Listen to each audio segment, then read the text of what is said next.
Now let's imagine that due to this force F which is acting on this electron, the displacement of the electron is dx, which is totally towards the opposite direction of this applied electric field. I am writing here.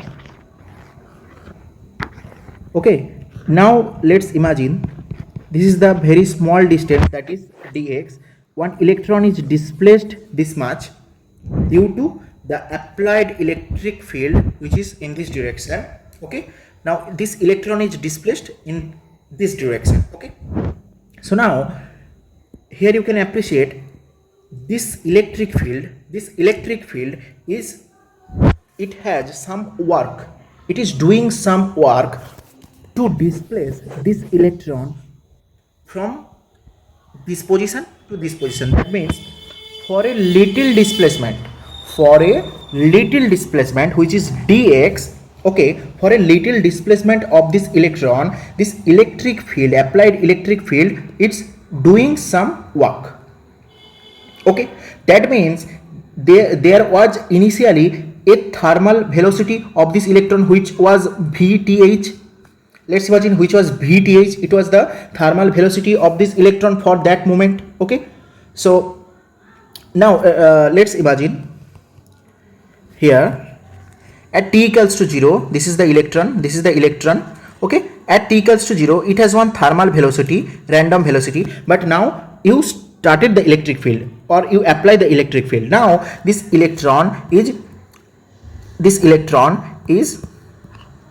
feeling a force on this direction which is totally opposite to the electric field, applied electric field. Why? Because electron is a negative charge. That's why it's feeling a force which is totally opposite direction of the applied electric field. Okay, so now here you can appreciate, due to this electric field, this electron, it displaces this much portion dx. Let's imagine this thing.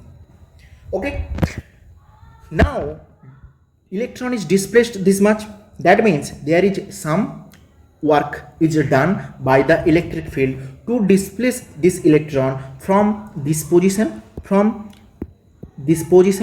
this position. Okay, for this dx displacement. That means there is some extra electrical energy is stored within this electron due to this external electric field. Okay, so now what happens? This electron is collide. This electron make a successive collision with another electron or maybe any metal particle. This obviously the conductor is made up with what? The metal. Okay, let's imagine this is the lattice of this conductor. Okay, there is various positively charged metals. Okay, and this electron makes a successive collision either with this electron or another electron, or it may successive collision with this heavy metal particle. Okay, then what happens? The energy which gained by this electron due to the electric field, excessive electric energy, now this energy is transferred here due to this collision. And then what happens? This electron is further moving with its initial thermal velocity. That means after this collision, the velocity of the electron is how much now? Once again Vth for V thermal velocity due to this temperature. Now once again this electron makes a successive collision with this metal particle or maybe any other electron. Okay, now what happens? Let's imagine before this collision, this electron it is moving from further dx displacement. It is moving further dx distance. Okay, this much displacement, and further the electric field is doing some work on this electron to move it from dx displacement for the movement of this dx displacement. That means further an excessive electric energy is stored within this electron, but what happens? It further make a successive collision with this metal particle, and further it releases its excess energy. And then further it moves with the same velocity, which is your Vth. And then what happens? further the electric force is acting on this electron on this direction.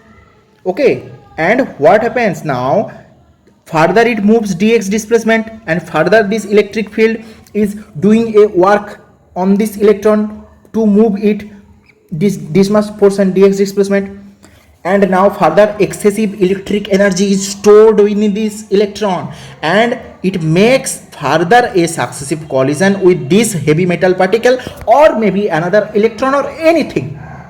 Okay, and further it lose its all energy, and further it started moving with this vth velocity. Okay guys, so now I'm going to introducing you, I'm going to introduce the concept of the drift velocity with this concept. Okay, so I think you can understood these things here. In this next video, okay, in this next video I'm going to talk you the derivation of drift velocity. Okay, the derivation of drift velocity.